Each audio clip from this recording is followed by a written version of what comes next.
좋은 사람을 만나면 인생이 달라집니다.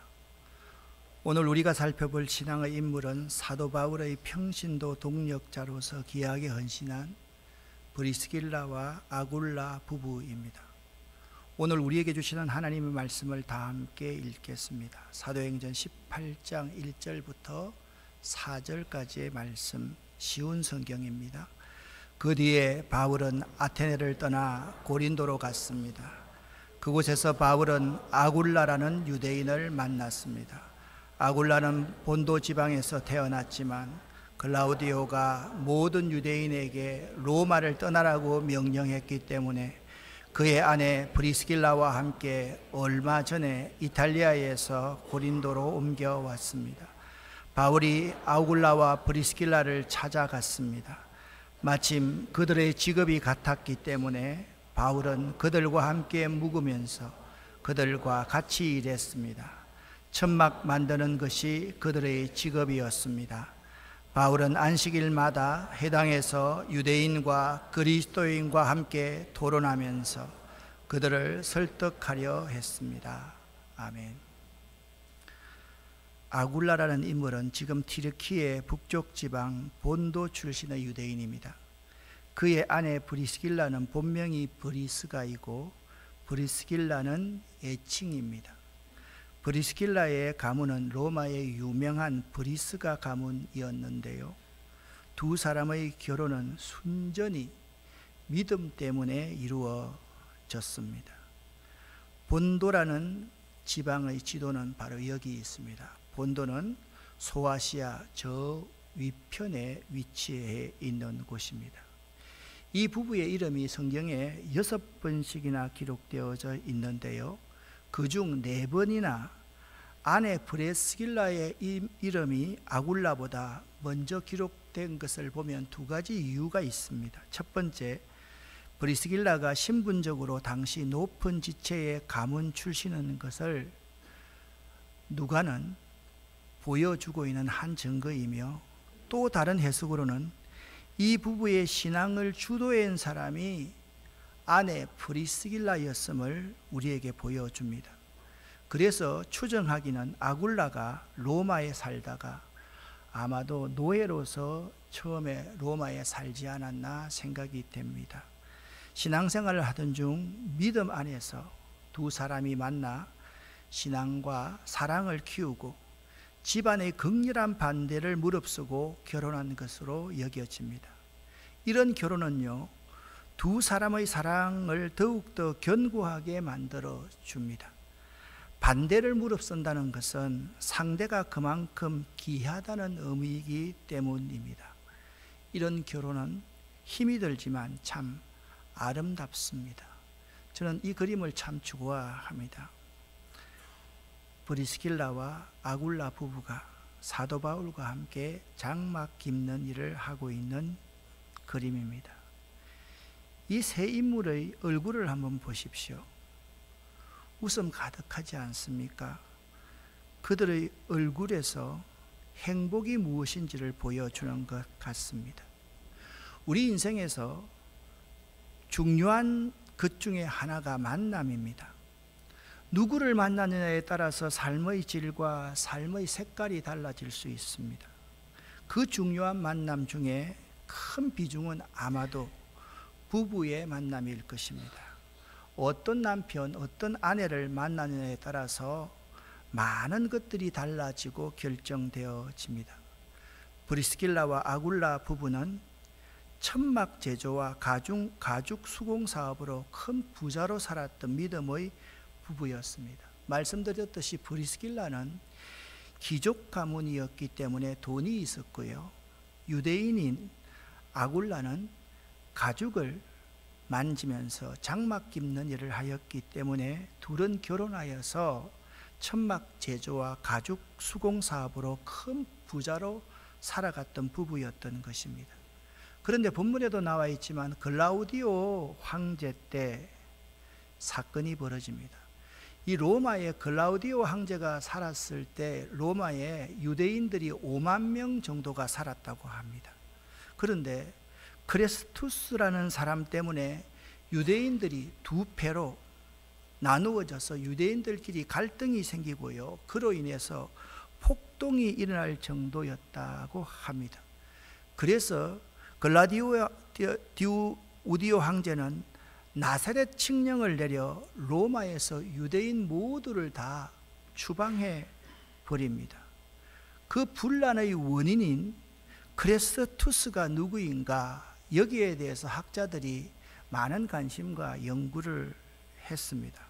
혹자는 그를 예수라 부르기도 합니다. 그러나 이 사실은 성경에 나와 있지 않는 이야기이기 때문에 글이 성경을 해석하는 데 큰 도움이 되지 않기 때문에 무시해도 괜찮겠다라는 생각을 해봅니다.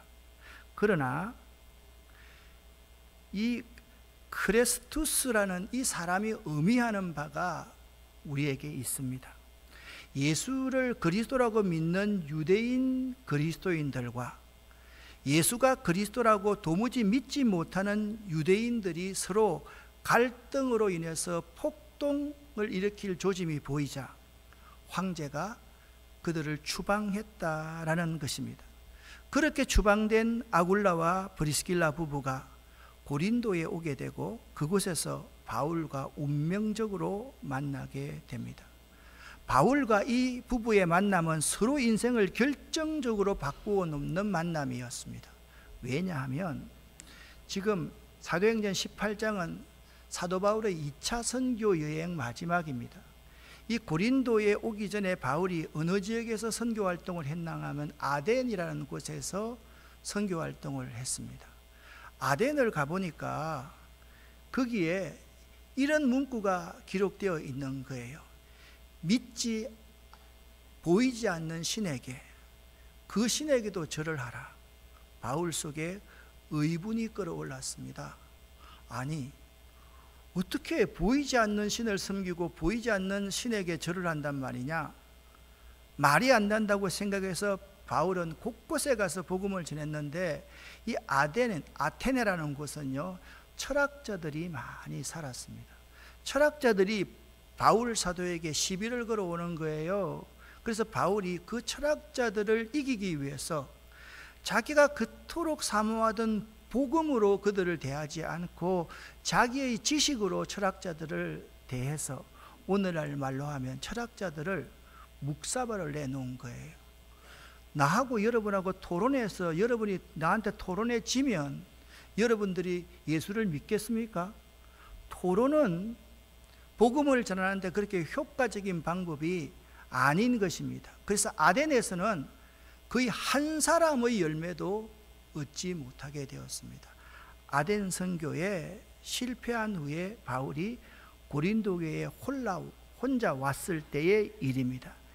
이때 조금 전에 브리스길라와 아굴라 부부가 글라우디오 황제에 의해서 추방령이 내리자 추방을 당해서 고린도 교회에 오게 되었던 것입니다. 이 부부와 바울이 운명적인 만남을 고린도에서 하게 되었던 것입니다. 세변역 성경으로 18장 3절을 보면 생업이 서로 같으므로 바울은 그들 집에서 묵으면서 함께 일을 하였다라고 말했습니다. 그들의 직업은 천막을 만드는 일이었습니다. 다른 성경에서는 바울이 그들에게 갔다. 자, 자비랑 선교를 했던 바울이 지금 가난합니다. 선교도 실패했습니다. 누구 헌금하는 사람 없었습니다. 그들 부부에게 가서 경제적인 도움을 받았을 것이고, 바울은 그 부부의 집에 묵으면서 함께 일을 하며 그들을 말씀으로 양육하였던 것입니다. 그림이 대강 그려지지요, 그죠? 그런 상황이었습니다. 그들은요, 사도 바울을 만남으로써 자신의 삶에 극적인 변화가 일어나게 되었고요, 그들의 삶은 하나님 나라를 위하여 귀하고 아름다운 헌신하는 계기가 되었던 것입니다. 우리 인생의 발걸음도 하나님의 섭리 가운데 이루어짐을 깨닫습니다. 바울이 실패해서 아덴에서 고린도로 가게 되었고, 아굴라와 브리스길라는 로마 황제 글라우디오의 추방에 의해서 지금 고린도에 왔습니다. 둘 다 실패한 인생이었습니다. 실패한 인생의 발걸음도 하나님의 섭리 가운데 이루어짐을 깨달을 수 있는 장면이 사도행전 18장의 장면입니다. 바로 이때는 말씀드렸듯이 외롭게 고독하게 사도 바울은 아덴에서 선교를 실패하고 고린도로 들어온 시기였고, 그러므로 그들 부부가 바울에게 큰 위로와 격려와 힘이 될 수밖에 없었습니다. 그리고 고린도에서 방황하던 이 부부에게 바울이 무엇을 위해 살아야 할 것인지, 누구를 위해 살아야 되는지, 어떻게 살아야 하는지에 희망을 제시한 것도 이들 부부에게는 하나님의 큰 섭리였던 것입니다. 하나님의 섭리 안에서의 바울과 브리스가와 아굴라 이 부부의 만남은 서로에게 세상의 어려움을 영적인 성장의 기회로 삼는 아주 소중한 만남이었습니다. 우리들도 이런 만남 가운데서 살아갑니다. 교회를 선택하거나 어떤 공동체 속에 올 때 형식적인 조직 안에 들어가는 만남이 있습니다. 우리 한국 교회는 참 이상합니다. 교회를 등록합니다. 또 등록하라고 막 붙들고 강요합니다. 손을 비틀듯이 붙듭니다. 그리고서 등록하고 나면 내가 동의도 하지 않았는데 당신은 몇 살이니까 몇 여전도에 가십시오. 당신은 몇 살이니까 남성교회에 가십시오. 그렇게 해서 사람을 자꾸 묶어줍니다. 동의하지 않았는데 모임에 가면 제일 먼저 봉투 내놓습니다. 그리고 회비 내놓아라 그럽니다. 이런 것이 우리 한국교회의 모습입니다. 형식적인 이 조직에 들어가는 이 만남 말고요, 우리의 만남이 이랬으면 좋겠습니다. 서로에게 의미와 희망이 되는 생명 공동체에 속하는 것이 참 좋은 만남입니다. 우리의 만남이 하나님 말씀 안에서의 만남이면 더 좋습니다. 하나님의 말씀을 듣고 공부할 때, 양육을 받을 때 은혜가 되어야만 합니다. 설교가 은혜가 되어야만 합니다. 양육하는 것을 통해서 내가 성장하고 성숙할 수 있어야만 합니다. 그리고 삶을 나누고 내 가진 것을 나눌 수 있는 삶을 배울 수 있어야만 합니다. 세 번째 좋은 만남은요, 나를 성장시키는 양육이 있는 만남, 삶의 열매, 삶의 모델이 있는 만남이라면 그 만남은 최고의 만남일 것입니다. 어느 공동체에 들어왔는데 이 장로님과 근사님을 보니까 내가 이 장로님 근사님처럼 살고 싶어, 그런 모델을 발견할 수 있으면 그분은 참 좋은 공동체에 들어온 것입니다. 저는 우리 아름다운 교회가, 아름다운 공동체가 그런 만남이 있는 생명 공동체가 되길 바라는 마음이 간절합니다. 우리 교회에 오면 많은 사람들이 공동체가 있는데 이 공동체 안에 생명의 역동하는 역사가 있는 거예요. 그래서 그 속에 들어가면 뭔지 모르게 삶의 의미와 희망이 있고요, 그 속에 들어가서 말씀 안에서의 만남을 가지게 되어서 내가 성장하고 성숙할 수 있는 그러한 만남, 내가 저 사람처럼 되고 싶다, 저 사람을 닮고 싶다는 그러한 만남의 공동체가 우리 아름다운 교회였으면 좋겠다라는 말씀입니다. 사실 글라우디오 황제의 유대인 추방령은 유대인들에게 내려졌기 때문에 로마의 귀족인 브리스길라는 로마에 남아 있을 수도 있었습니다. 그런데 브리스길라 그녀는 믿음을 위해서 모든 것을 다 내어버리고 남편을 따라 낯선 도시 고린도로 왔습니다. 고린도라는 것은요, 굉장히 음흉하고 음탕한 곳이었습니다. 성적으로 매우 타락한 곳이었습니다. 그런데 그곳에서 남편 아굴라는요, 넓은 마음으로 아내 브리스길라가 마음껏 교회 활동, 믿음 활동을 하도록 도와주었고요, 아내 브리스길라는 남편과 함께 그 고난의 길에 동참했던 것입니다.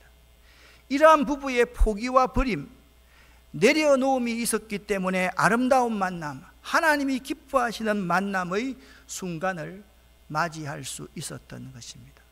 사도 바울과의 만남은 이 부부의 삶의 방향을 송두리째 바꿔 놓았습니다. 사도 바울은요, 고린도 교회에 와서 18장 11절 말씀을 보니까 1년 6개월을 머물면서 그들 가운데 하나님 말씀을 가르쳤다라고 말씀했습니다. 사도 바울이 고린도 교회에서 1년 6개월 동안 사역을 하였을 때, 그때 가장 사도 바울 가까이에서 하나님 말씀으로 양육을 받을 수 있었던 부부가 아굴라와 브리스길라였습니다. 이들은 사도 바울을 통해 예수 그리스도를 깊이 알아가면 알아갈수록 복음 전파를 위해서 자신의 삶을 헌신해야 한다는 것을 분명히 깨달아 알게 되었던 것입니다. 바울이 그들을 양육할 때 영적인 상태가 어떠하였는가? 오늘 사도행전 18장 5절 말씀을 보면 바울은 하나님의 말씀에 붙잡혀 있었다라고 그렇게 언급해 놓고 있습니다. 이 시기에 바울은요, 자, 말씀드렸지 않습니까? 아덴에서 바울은 전도에 실패했습니다. 그것이 반면 교사가 되었습니다. 이제부터는 그런 방법으로 싸워서 이기는 방법으로 선교하지 말아야 되겠다라고 생각하고서 바울은 말씀 준비에만 몰두했고, 또 준비한 말씀을 전하는 데만 전력 투구를 하기 시작합니다. 특히 이 본문 말씀에 하나님 말씀에 붙잡혀라는 헬라어 시네나케토라는 단어는 계속적이다, 지속적인 의미를 가지고 있기에 바울은 브리스길라와 아굴라를 양육하는 이 사역이 고린도에서 사역하는 1년 6개월 동안의 지속적이었음을 우리에게 나타내 보여주고 있습니다. 아굴라와 브리스길라는요, 1년 6개월 동안 지속적으로 사도 바울의 양육을 받았더랬습니다. 말씀으로 양육하는 자는 말씀 준비에만 몰두해야 되고요, 또 준비한 말씀을 전하는 데만 전력 투구하는 삶을 살아야만 합니다. 말씀을 양육하는 자가 먼저 하나님의 말씀에 붙잡혀 있지 않으면 안 됩니다. 말씀드렸듯이 바울은 아덴에서 뼈아픈 선교 실패를 경험했습니다. 그래서 그는 고린도 교회에 돌아와서는 고린도전서 2장 1절 2절에 이렇게 말씀하고 있습니다.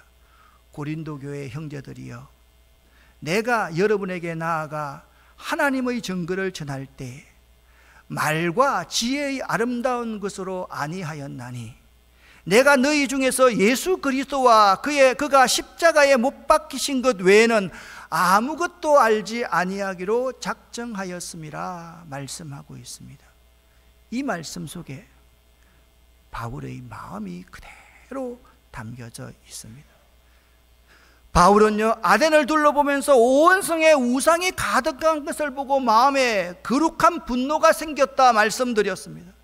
그 분노를 가지고 해당에서는 유대인 및 경건한 사람들과 변론했고요, 장터에서는 날마다 만나는 사람들과 변론했습니다. 그래서 에피쿠로스 학파와 스토아 철학자들과 철학으로, 자신의 지식으로 복음을 전했던 것이 아덴이었습니다. 아굴라와 브리스길라 부부는 바울의 이 실패를 반면 교사 삼은 바로 고린도 교회에서 1년 6개월 동안 순수 복음 그 자체로만 양육을 받을 수 있었던 것입니다. 이것 또한 아굴라와 브리스길라의 축복과 은혜였던 것입니다. 아덴에서 실패를 경험한 바울입니다.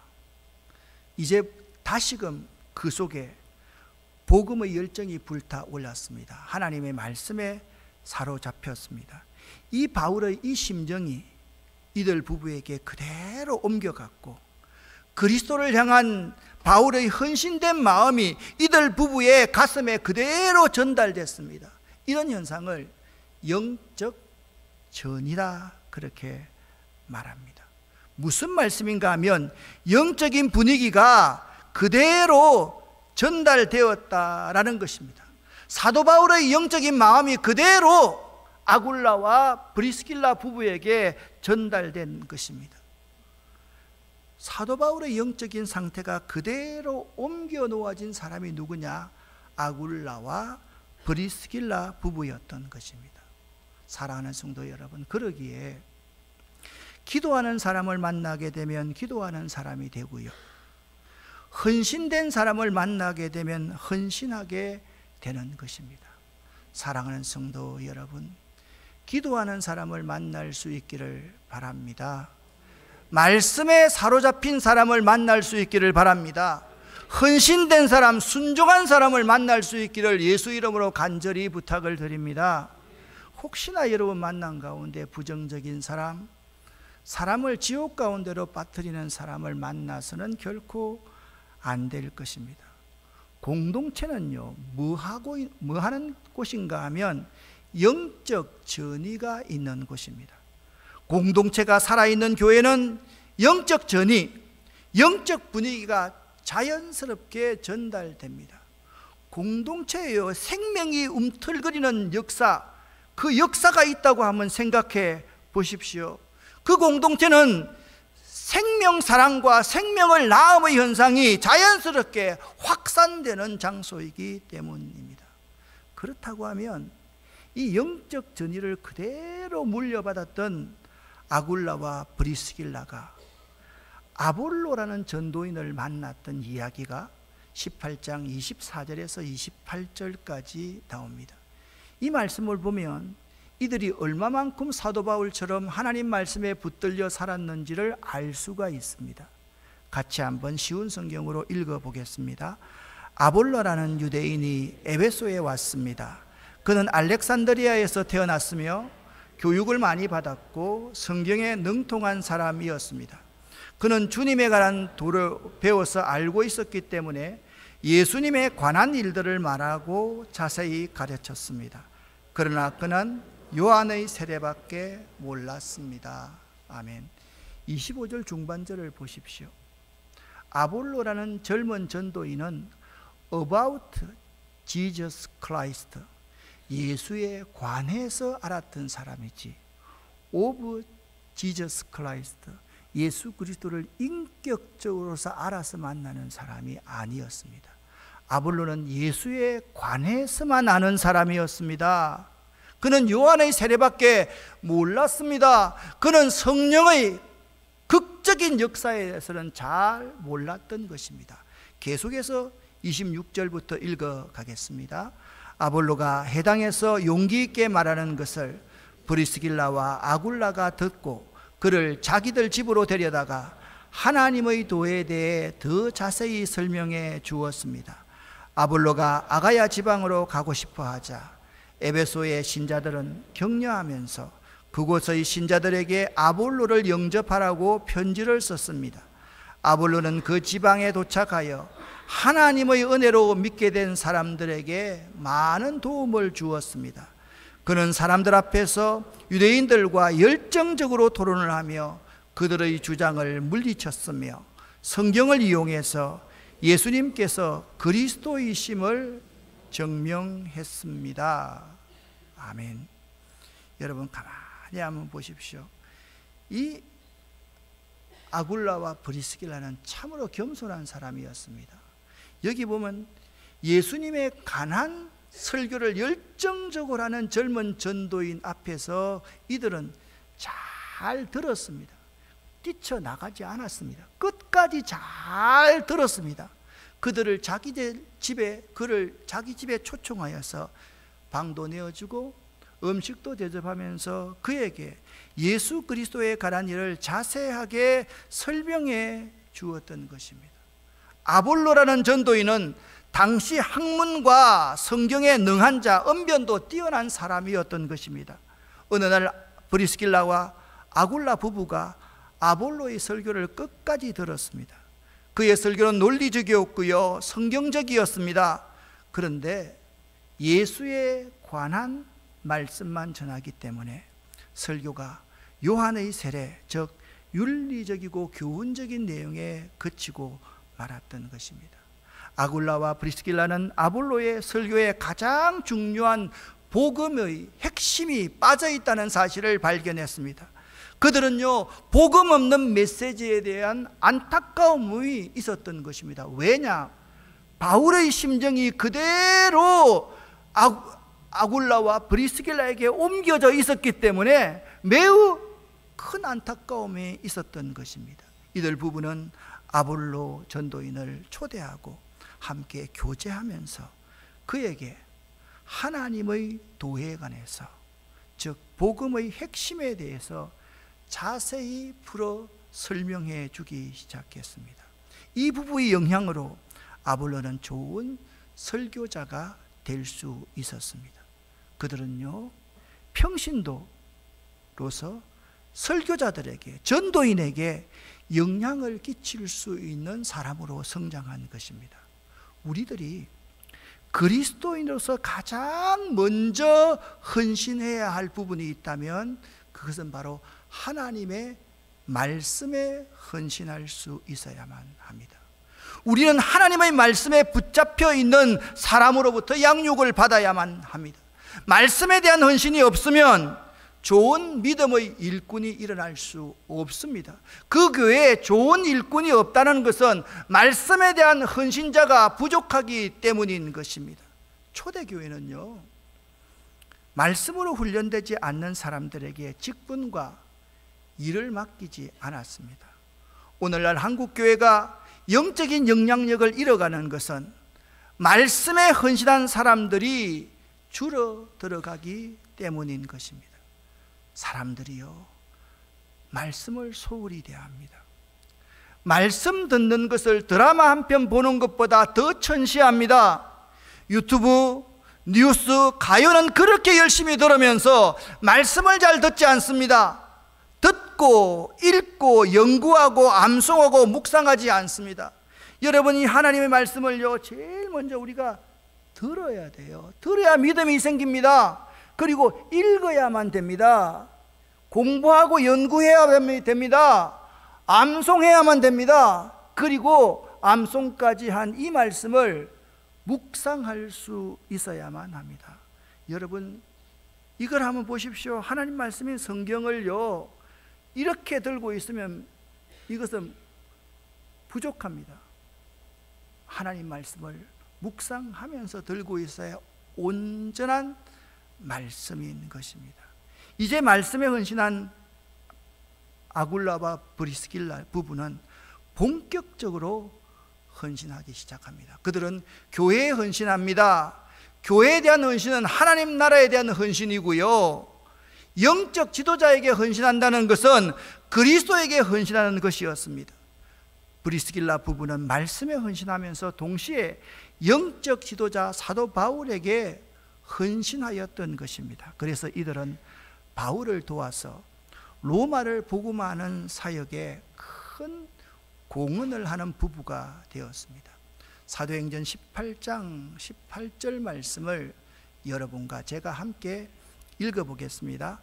바울은 더 여러 날 머물다가 형제들과 작별하고 배 타고 수리아로 떠나갈새 브리스길라와 아굴라도 함께 하더라. 아멘. 바울이요, 고린도를 떠나 에베소로 갈 때에 브리스길라 부부가 함께 동행합니다. 이것은 단순한 동행이 아닙니다. 아예 이사가는 것입니다. 그들은 고린도에서의 모든 사업을 다 정리합니다. 복음을 위해 자기의 사업도 정리할 수 있는 이러한 용기와 결단을 가졌던 브리스길라와 아굴라 부부의 헌신의 모습에 우리는 주목할 수 있어야 됩니다. 우리 믿는 사람들이요, 직장을 선택할 때나 이사할 때도 마찬가지입니다. 직장 선택과 이사가 나와 우리 가족의 신앙생활에 얼마나 영향을 미칠지를 생각하면서 직장을 선택하고 이사하는 교인들이 그렇게 많지 않는 것 같습니다. 직장이 필요하지요. 이사도 중요하지요. 아파트 때문에 재산 정식하는 것도 중요하지요.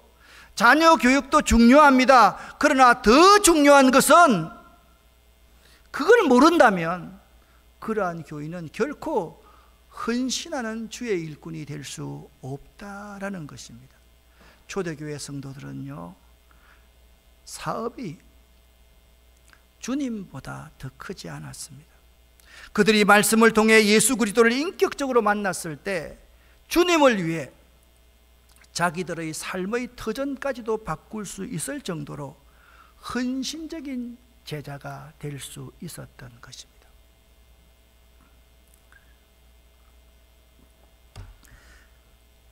이 부부의 헌신은 여기서 멈추지 않습니다. 고린도전서 16장 19절 말씀을 함께 읽어보겠습니다. 아시아에 있는 교회가 주 안에서 너희에게 문안하고 아굴라와 브리스가와 및 그 집에 있는 교회가 주 안에서 너희에게 간절히 문안하고 아멘. 그들은 자신의 집을 교회로 내놓았습니다. 자신의 집을 기꺼이 복음을 위해 내놓았던 것입니다. 바울이 로마에서 복음을 전할 때 브리스길라 부부의 집에 교회가 존재했던 것입니다. 우리들과는 아주 다른 모습임을 알 수가 있습니다. 또한 로마서 16장 3절부터 5절까지의 말씀을 함께 읽어보겠습니다. 너희는 그리스도 예수 안에서 나의 동력자들인 브리스가와 아굴라에게 문안하라. 그들은 내 목숨을 위하여 자기들의 목까지도 내놓았나니 그들에게 감사하느니라. 또 저의 집에 있는 교회에도 문안하라. 아멘. 바울이 보통 평신도들에게 동력자라는 호칭을 잘 쓰지 않습니다.